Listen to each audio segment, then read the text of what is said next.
Morning 7కే లేసి ఏదో పెద్ద సెలబ్రిటీ లాగా రెడీ అయ్యి ఒక ఇంపార్టెంట్ ప్లేస్ దగ్గరికి పోతూ ఉన్నామమ్మా. చూడండి కావాలని తెచ్చావా?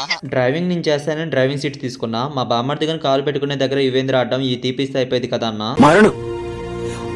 కాలుకి అడ్డం ఎందుకు రాని వాడు మంచి కోసం చెప్తే దానికి ఫీల్ పక్క సీట్ లో కూర్చుంది కానీ రారా అన్నాడు. మరి నా గురించి మనసులో ఏమనుకుంటున్నాడో ఏమో. అసలు విషయం ఏంటంటే మా వదినది ఈ రోజు డెలివరీ ఉంది, అందుకని హాస్పిటల్ పోతున్నాం.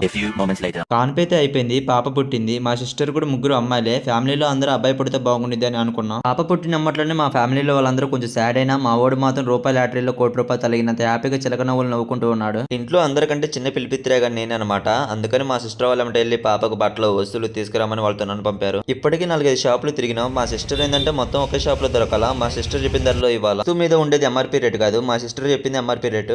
500 అవుతాయి. నువ్వెంత లెక్క చేసినా అది 250 250 అవుతాయి. 10 సార్లు లెక్క చేసినా అంతే. అది ఇంకా 60 రూపాయలు.